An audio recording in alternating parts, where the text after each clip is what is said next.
Até já. Da política à economia, da saúde à educação. Begonha Iniguez e Olivier Bonamici comentam a atualidade portuguesa com o olhar de quem vem de fora, mas vive cá dentro. Às sextas-feiras, depois das 10 da manhã, Visto de Fora. Um programa Renascença Euronet para conhecer o ponto de vista espanhol e francês sobre as questões europeias, sobre Portugal e os portugueses. Visto de Fora. Na Renascença, em rr.sapo.pt e em podcast nas plataformas habituais. É Car Show, de 17 a 19 de maio na FIL. 15 marcas com carros à estreia nacional, motos, bikes e muito mais, no maior salão automóvel híbrido e elétrico de Portugal. Bilhetes em ecarshow.pt. Fala-me lá dessa espécie de festival. Não posso mais. Dia 18 de maio, Fórum Braga. Carlão, Carolina de Deus, Diogo Pissarra, Expensive Soul, Fernando Daniel, Fingertips, HMB, Nuno Ribeiro Pedro Mafama. e Pedro Abrunhosa. Não vou mesmo perder. E tudo isto numa espécie de festival numa noite só. Braga, 18 de maio. Queremos-te lá. Bilhetes à venda em Mel Blue Ticket.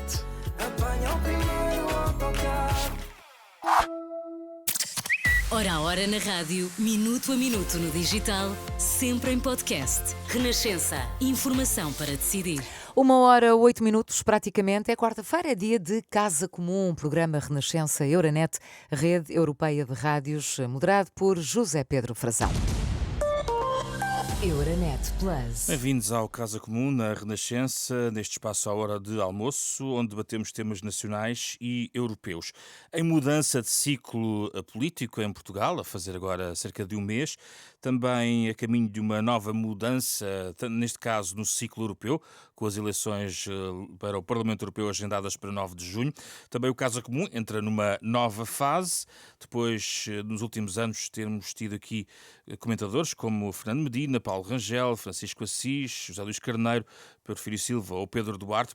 Abrimos uma nova dupla neste espaço à hora de almoço para discutir estes temas. Damos então as boas-vindas a Mariana Vieira da Silva e Duarte Pacheco. Bem-vindos ao Casa Comum, é um gosto recebê-los e partilhar convosco as reflexões sobre estes temas, sempre semanalmente neste espaço. Hoje o Duarte Pacheco está remoto, à distância, mas vai entrar mais à frente neste debate, onde também vamos dar as boas-vindas mais tarde, na segunda parte, ao eurodeputado do CDS Vasco Weinberg, a propósito do tema europeu. Para já, obviamente, nos últimos dias, ou melhor, nas últimas 24 horas, temos debatido muito a questão do novo aeroporto de Lisboa. Mariana Vieira da Silva começa por si. O Governo, optou por Alcochete, depois de todo o trabalho da Comissão Técnica Independente, anunciou também a terceira travessia do Tejo e a ligação TGV Lisboa-Madrid. O PS saudou já a decisão, mas há alguma coisa que fica já por explicar? No dia seguinte sobram mais dúvidas do que a certeza do aparente consenso que, aliás, parece existir entre os partidos em relação a esta opção? Bom, muito obrigada. Não posso deixar, sendo este o primeiro programa, de agradecer o convite à Rádio Renascença e saudar o Duarte Pacheco. É um gosto para mim estar aqui nesta Casa Comum semanalmente. De facto, a primeira coisa que gostaria de saudar é ter sido possível, finalmente, ao fim de tantas décadas, um acordo sobre a metodologia a seguir nestes grandes investimentos. Como sabem, em 2015, o Governo do Partido Socialista tinha procurado garantir que todos os grandes investimentos passassem a ser aprovados pela maioria de 2/3 no Parlamento, precisamente com este objetivo de deixarmos de viver com a ideia de que sempre que um governo chega, muda as opções que tinham sido tomadas. E por isso, a primeira coisa que o Partido Socialista fez foi saudar o governo por ter mantido o acordo que o PSD tinha feito com o governo do Partido Socialista de ter uma CTI e de seguir as orientações dessa comissão técnica. É uma boa notícia para o país que espero que não fique por este investimento, ou seja, que possa ser alargado como nova metodologia de trabalho de que o país precisa, porque nós não podemos passar em todos os grandes investimentos. Foi isso que aconteceu no Parlamento quando se aprovou por 2/3 o Plano Nacional de Investimentos e, na verdade, todos os anúncios ontem feitos fazem parte desse plano de investimentos que tinha sido aprovado por 2/3. O aeroporto, agora com a solução escolhida, os estudos para a terceira travessia do Tejo, que também estavam previstos no PNI 2030, e a ligação a Madrid, que, de acordo com o que ouvimos ontem ao Ministro das Infraestruturas, não põe em causa o calendário prioritário de Lisboa-Porto-Vigo que o governo anterior lançou. Ou seja, é uma fase seguinte da nossa aposta na ferrovia e, por isso, é mesmo de saudar esta capacidade de conseguirmos, com base em documentos técnicos, fazer as escolhas que precisam de ser feitas em consenso. Fala-se muito e certamente vamos aqui durante as próximas semanas falar sobre como é que se constroem compromissos políticos. Os compromissos políticos constroem-se assim, fazendo o trabalho para termos um trabalho técnico de É base. um bom sinal do governo. É um bom sinal do governo que o Partido Socialista desde logo elogiou, que tem uma história, e a história é a decisão de, a partir de 2015, aprovar os grandes investimentos por 2/3 e o trabalho técnico que foi possível fazer com uma comissão que foi nomeada logo por acordo com o PSD, que foi nomeada por sugestão dos bastonários das ordens, portanto não houve escolhas políticas, mas sim técnicas e com base nesse estudo, e por isso a primeira palavra é mesmo de saudação por termos conseguido finalmente ter uma metodologia vencedora e esperar que ela possa continuar. Duarte Pacheco, o governo diz que não quer afetar o Orçamento de Estado com esta medida. Eu pergunto muito claramente se acha que um investimento desta natureza, uma obra desta magnitude, que não se faz propriamente todos os anos, nem todas as décadas, não vai custar nem um euro ao Orçamento de Estado, como promete o governo. Muito boa tarde e tenho também que começar por agradecer, quero o convite à Renascença para estar aqui na Casa Comum e cumprimentá-lo a si, a todos aqueles que nos ouvem e particularmente a Mariana Vieira da Silva. É um prazer debater estes temas semanalmente com ela. Ora bem, depois de 50 anos de indecisão, temos finalmente uma decisão. Eu estou satisfeito, mas eu tenho, ao mesmo tempo tenho algumas cautelas. Pelo seguinte, eu estive lá, como costumava dizer, quando se perguntavam naquela 25 de Abril, eu estive lá na OTA quando o ministro João Cravinho nos apresentou a decisão e já com uma simulação de que devia ser o aeroporto, já víamos quase os aviões a aterrar. Passaram anos e está tudo no mesmo. Portanto, decisões já tivemos várias. Eu acredito que agora seja diferente. E que seja diferente porquê? Por um lado, porque é um consenso que se generalizou, e bem, entre o PS e o PSD, mas outras coisas políticas se associaram, que a decisão de construir o aeroporto é política. Mas a sua localização tem que ser feita por técnicos, porque não me pergunta a mim se é aqui ou se é lá. Isso é aquela questão do treinador de bancada. Mas posso perguntar sobre os custos e a ideia de não gastar nem um euro do Orçamento de Estado, acha que é execuível? Permita-me só dizer, portanto, ainda bem que está e que agora que avance e que não haja mais atropelos e, como disse Mariana Vieira da Silva, que os consensos se estabeleçam e que os governos, quando cheguem, não destruam o que o anterior estava a fazer, porque senão nunca mais vamos a lado nenhum enquanto isso. Parabéns ao governo por ter aceito as conclusões da Comissão Técnica, cumprindo o compromisso que o PSD tinha assumido na oposição. Agora, não vai ter custos. Nós já ouvimos N dissertações sobre investimentos e outros aspectos e outras decisões governamentais, sempre nos a dizerem que não ia ter custos para o contribuinte. Infelizmente, depois veio-se a confirmar que a situação era diversa. Desconfia desta promessa? Eu não sou tão perentório. Porque, independentemente do aeroporto em si, há um conjunto de infraestruturas acopladas, nomeadamente a ponte, nomeadamente linhas férreas que têm que ser construídas, todo um conjunto de investimentos em vias rodoviárias em redor do aeroporto, etc. E isso tem custos para o contribuinte. Isso queremos ou não queremos. Portanto, até podemos conseguir com a ANA que o investimento seja feito a partir dela, e que elas com uma concessão durante N anos. Mas há um conjunto de investimentos acoplados que eles vão ter custos para os contribuintes, naturalmente. Deixa-me ouvir aqui, agora, deixe-me só, vamos a uma segunda ronda. Mariana Vieira da Silva, sobre esta ideia dos custos também, é uma das principais incógnitas que têm também em relação a este projeto? Bom, duas dimensões distintas. Em primeiro lugar, ontem algo não ficou claro, que é como é que se vão processar as negociações que existiam com a ANA, e isso sem saber como é que esse processo culminará. Só ouvimos do Sr. Ministro das Infraestruturas que não estava preocupado com a negociação E e, a portanto, Ana disse que estava aberta também a esse processo. Certo, mas a negociação tem que ser feita e os termos em que ela é feita é que ditarão como é que, do ponto de vista dos custos, a solução que esteve prevista pelo governo do PSD anterior, do Montijo, evoluirá para esta situação. Portanto, não consigo pronunciar-me porque não sei que conversas existiram. Agora, nós não devemos também ter medo da ideia de que um país, para se modernizar, precisa de investimento que muito provavelmente terá dimensões de investimento público, e isso é o normal, porque é isso que permitirá termos um turismo mais sustentável, termos o país a desenvolver-se e faz Portanto, não parte. criticará se aparecer €1 do Orçamento de Estado no processo? Depende se tivermos feito ou não a negociação com a ANA em função de acordos prévios que existiam e, portanto, aguardemos pelas dimensões. Eu só não faço um discurso, como em tempos se fez, de que o país não tem condições para fazer investimento público. Tem condições, fez um caminho de consolidação das contas públicas que nos dá hoje condições para definir estes investimentos, e aquilo que é importante é realçar que este trabalho de consenso e de construção em cima de decisões anteriores não é neste momento visível noutras áreas da governação, e eu não posso deixar de chamar a atenção para os despedimentos e para as dispensas ontem anunciadas pelos jornais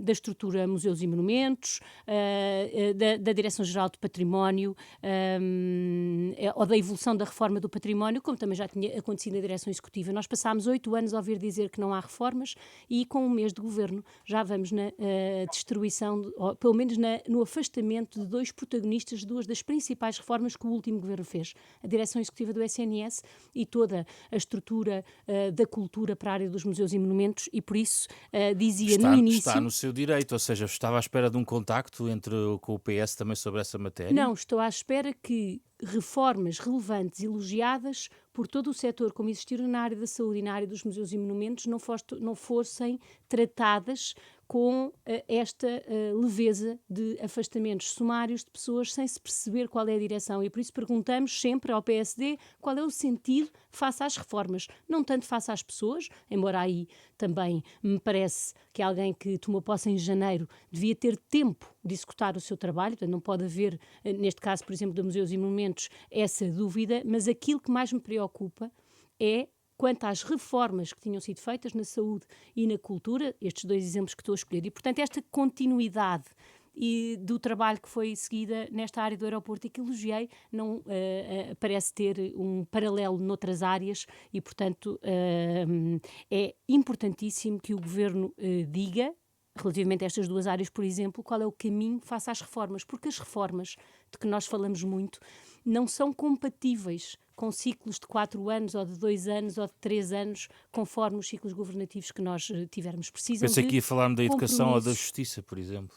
Dei estes 2 exemplos porque são as 2 áreas onde nas últimas semanas afastaram dirigentes que eram não apenas dirigentes da administração pública, mas também protagonistas das reformas que estavam a ser levadas a cabo nestas áreas. Eduardo Pacheco, há espaço para entendimentos ou continuidade de políticas noutras áreas, para além das infraestruturas? Eu espero que sim, desejo, nomeadamente na justiça.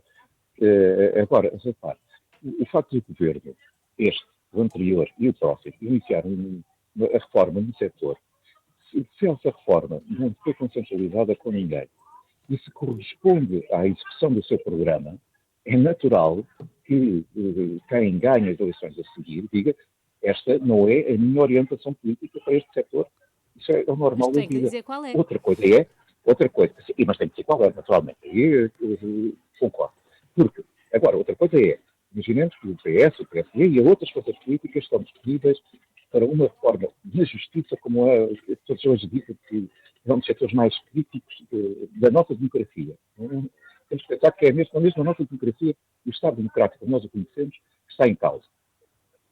Se isso for acordado, hoje este governo, amanhã o outro, tem a obrigação de seguir esse acordo que foi estabelecido e ir até ao fim da sua implementação, porque não foi um governo que impôs, mas foi um processo negociado. E isso eu acho que é possível noutras áreas, e não só é possível como é desejável. Nas áreas de Estado, na segurança, na defesa, é algo que nós temos que fazer com urgência. E na saúde, uma área tão sensível, de facto, Fernando Araújo sai de cena numa Repare, altura em que é necessário que o Governo propõe um plano de emergência que ainda não vimos. repare, estamos a ter o governo disse que vou apresentar em 60 dias, está há 32 dias em funções. Nem sequer, e apresentar um plano em 60 dias, temos que tirar o chapéu. Agora, o que é relevante, quer dizer, por exemplo, essa é uma área onde dificilmente há acordo entre o PS e o PSD e a AD. Por exemplo, nós entendemos que o Serviço Nacional de Saúde é fundamental, mas entendemos que para as pessoas, para os doentes, que eles precisam de ser atendidas, tanto lhe faz que aquele hospital seja gerido como uma entidade pública ou uma entidade privada. A opção ideológica do Partido Socialista não tem sido essa. Viu-se o que fez nomeadamente, por exemplo, a parceria público-privada de Louros, em que o próprio autarca, na altura do partido, que era liderado pelo Partido Comunista, Bernardo Mendes Soares, dizia: mas isto está a funcionar bem. Ora bem, se nós agora estivermos a continuar a apostar que o Serviço Nacional de Saúde deve ser prestado não exclusivamente pelo setor público, mas pelo setor privado e pelo setor social, desde que isso signifique uma melhor qualidade de serviço ao cidadão, e o Partido Socialista discorda, pronto, é uma opção política. E isso viu-se que aconteceu quando reverteram parcerias público-privadas, e agora, se calhar, elas voltarão a surgir, como, aliás, o próprio Ministro Cessante, disse que foi engraçado ter isso ao longo dos 8 anos, o último Ministro da Saúde já defendia, por exemplo, para o Oeste, que fosse através de uma parceria público-privada que o novo hospital fosse construído. E, portanto, mesmo dentro da maioria, houve uma alteração política. Teremos... Ora bem, a posição do último Ministro da Saúde do Partido Socialista está mais próxima das posições. Teremos que voltar a este tema. Hoje não sei qual será a posição do líder do Partido Socialista e da direção do Partido Socialista sobre esta matéria. Teremos que guardar este tema para outro dia. Haverá um eterno retorno dos temas, como este. Vamos ao tema europeu. Euronet Plus. Palestina, reconhecimento da Palestina. Alguns países europeus vão já avançando nesse reconhecimento. No caso, por exemplo, de Espanha e outros países que se preparam para o formalizar ainda este mês. Ora, o governo português tem sido um pouco mais cauteloso, mas aqui também é preciso perceber, no fundo, se há várias velocidades no plano europeu sobre esta matéria. Duas boas-vindas ao eurodeputado Vasco Weinberg, do CDS. Obrigado pela sua disponibilidade. Portugal deve reconhecer plenamente a independência da Palestina? Não, Portugal deve ter a mesma cautela que muitos dos nossos aliados, em particular os Estados Unidos, têm tido relativamente a esta matéria, e é de saudar a posição que o ministro Paulo Rangel expressou ainda recentemente numa entrevista ao El País. O que é que quer dizer com posição moderada ou cautelosa? O processo de reconhecimento, para além das implicações diplomáticas, elas são também políticas. E aqui, aquilo que tem sido o entendimento na comunidade internacional há muitas décadas, tem sido que o reconhecimento do Estado da Palestina e a solução de 2 Estados, que obviamente grande parte dos Estados, não uma parte muito significativa dos Estados, reconhece e bem, que é uma solução que condigna para o concluir de um processo de paz, e, portanto, esse reconhecimento deveria acontecer no âmbito de negociações de paz multilaterais, que, à semelhança do que aconteceu em outros processos de reconhecimento pelo Egito, por exemplo, de Israel, ou a Jordânia de Israel, num contexto em que muitos países do mundo árabe, a esmagadora maioria, não reconhecia o Estado de Israel. A precipitação no reconhecimento do Estado da Palestina, a meu ver, terá 2 consequências. Uma, a legitimar as ações terroristas que nós temos vindo a assistir ao longo dos últimos anos, mas em particular a partir do 7 de outubro, como uma forma legítima de reconhecimento do direito de autodeterminação. Volto a repetir, já o disse várias vezes, o dia 7 de outubro, os ataques terroristas praticados pelo Hamas e este contínuo bombardeamento de Israel por parte do Irão, do Hamas e do Hezbollah, não pode ser visto como uma forma legítima de reconhecimento. E, por outro lado, se o Estado palestiniano fosse agora reconhecido neste contexto, ou seja, que contexto é esse? Quer o território da Cisjordânia, quer de Gaza, está tomado por fações palestinianas e não só. Temos o Hamas, mas também temos a Al-Qaeda, temos o Estado Islâmico, temos um conjunto de de movimentos terroristas e ações terroristas presentes no território e que controlam o território, tal como o Hezbollah controla uma parte significativa do Líbano. E, portanto, se nós precipitarmos o reconhecimento da Palestina neste contexto, vamos estar a criar um Estado, uma República Islâmica da Palestina, um Estado fundamentalista islâmico, e que obviamente só trará mais instabilidade, porque esse Estado, ainda que no papel pudesse reconhecer o Estado de Israel, terá como a carta de princípios aquela que é a carta de princípios do Hamas e do Hezbollah, que é a destruição do Estado de Israel. Já volto a si, Vasco Weinberg. Vamos ouvir primeiro agora Mariana Vieira da Silva, depois Eduardo Pacheco. Mariana, em relação a este ponto, só sublinhar que Portugal votou na ONU a favor de uma resolução que concede direitos e privilégios adicionais à Palestina e, de resto, apelo ao Conselho de Segurança que reconsidere favoravelmente o pedido de adesão plena à organização. É a favor do reconhecimento? Bom, eu julgo que nós já não estamos em condições de poder utilizar o verbo precipitar quanto a esta decisão. Relativamente àquilo que se vive hoje na faixa de Gaza, acho que as prioridades fundamentais são aquelas que António Guterres tem liderado. Em primeiro lugar, cessar fogo imediato. Em segundo lugar, criar condições para uma solução de 2 Estados e, antes disso ainda, garantir que o apoio humanitário é uma realidade e que é reforçado. A questão é que o caminho para a solução de 2 Estados e o caminho para a paz precisa de novos passos, e o anterior governo estava a trabalhar precisamente com os países que estão agora na União Europeia na linha da frente deste reconhecimento, para criar condições para que o reconhecimento possa ser um passo no sentido da paz, e nós não podemos continuar a esperar uma solução que dependa de uma aceitação da parte de Israel, porque aquilo que se tem passado nas últimas semanas também não é compatível com essa espera. Mas como reconhecer um território que tem 2 administrações? Portugal deve participar liderando e não esperando o caminho que muitos países da União Europeia estão a fazer neste reconhecimento. Significa isto reconhecer sozinho, sem mais? Não significa, nunca significou isso por parte do Partido Socialista, mas significa ter uma participação mais ativa e de liderança no caminho que alguns países da União Europeia estão a fazer. O facto de haver 2 administrações, uma na faixa de Gaza e outra na Cisjordânia, não é um ponto, um calcanhar daquilo do processo? É um ponto de dificuldade. A questão é que esperarmos por um momento ideal para o reconhecimento também não tem sido um caminho relevante. E, portanto, aquilo que defendo que Portugal deve fazer é continuar a participar junto com esses países que querem avançar no reconhecimento, do mesmo modo que votámos nas Nações Unidas nesse mesmo sentido, e não ficar numa espera e numa neutralidade maior. É, no fundo, isso que defendemos. Concorda, Eduardo Pacheco? Não a 100%. Pelo seguinte, por exemplo, a Mariana esqueceu-se de fazer referência a algo que o engenheiro Guterres também tem vindo a defender, que é a libertação imediata de todos os reféns.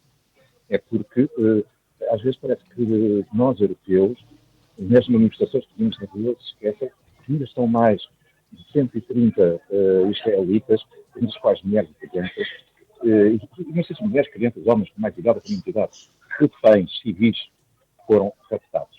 E as pessoas esquecem-se disso. O cessar-fogo tem que existir e ter do outro lado a libertação dos reféns. Isso é fundamental. Agora, o reconhecimento do Estado da Palestina. Aquilo que aconteceu nas Nações Unidas foi relevante, porque temos que dizer a Israel que pensar que a solução vai passar um dia para ter paz na região, para existir os 2 Estados, não é isso. E nós temos que fazer essa separação. Porque o governo israelita parece não estar aberto sequer para a solução dos 2 Estados. E essa é a única solução que nos garante a paz. Para reconhecer a Palestina, temos que fazer uma exigência, naturalmente, é que as autoridades palestinianas, aquelas que são reconhecidas e têm assento nas Nações Unidas, reconheçam simultaneamente a existência do Estado de Israel. E aquilo que nós ouvimos nas manifestações pró-Palestina em muitos países, não é só no Médio Oriente, mas mesmo na Europa, é que a Palestina deve ser livre desde o rio até ao mar. Isso significa... E o Eduardo Pacheco não concorda com uma Palestina livre do rio ao mar? Do rio Jordão ao mar? Isso significa fazer desaparecer o Estado de Israel. É algo que eu não posso aceitar. O Estado de Israel tem mais de 70 anos de história, estou sabendo das condições que ele foi gerado, E aquilo que temos que pedir a todos é que saibam viver em paz naquela região, que é uma região fundamental para a estabilidade do mundo. E parece difícil, parece. Mas Rabin conseguiu apertar a mão e Yasser Arafat. Mandela conseguiu apertar a mão a de Klerk. Claro que muitos tinham muitas coisas para trás de recriminações, Sim. mas souberam pôr essas coisas de lado. É isso que os judeus e todos os semelhantes devem fazer. É mais um tema que voltaremos certamente aqui a tratar. Vasco Weinberg, para fechar, nesta perspectiva, Mariana Vieira da Silva sublinhava aqui que já não faz sentido falar na ideia de uma certa precipitação, não é? Deste ponto de vista.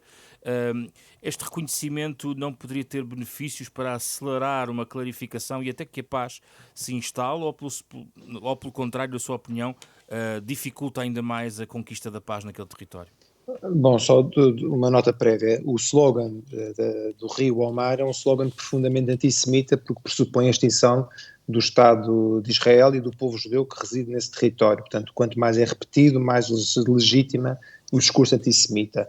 2, eu acho irresponsável pensar que o Estado de Israel não quer dois Estados. Admito que o atual governo não é compatível com a solução de dois Estados. Totalmente de acordo. O Estado de Israel está comprometido, desde há muitas décadas, com essa solução. O problema está que eu tenho a certeza que o Sr. Netanyahu vai ser substituído. O Sr. Mahmoud Abbas não se submete a eleições há quase 2 décadas, não me falha a memória, e não há eleições no Hamas, como sabem, desde que os setores tomaram conta do poder, porque eles eliminaram a Fatah. Portanto, a irresponsabilidade da comunidade internacional daqui querer responder a um sentimento de rua de uma esmagadora minoria que consegue esmagar pelo ruído e pressionar a comunidade internacional a tomar uma atitude irresponsável, quer dizer, olha, vamos reconhecer o Estado da Palestina, agora vocês ficam à vossa sorte. Ficam entregues aos terroristas, aos corruptos, a um Estado islâmico radical que aplica, que não é compatível com sequer a possibilidade de vislumbrarmos um Estado a longo prazo. Foi Isso sempre eu considero... no quadro da paz que fiz a minha intervenção, nunca foi num quadro de continuar tudo como antes com o reconhecimento.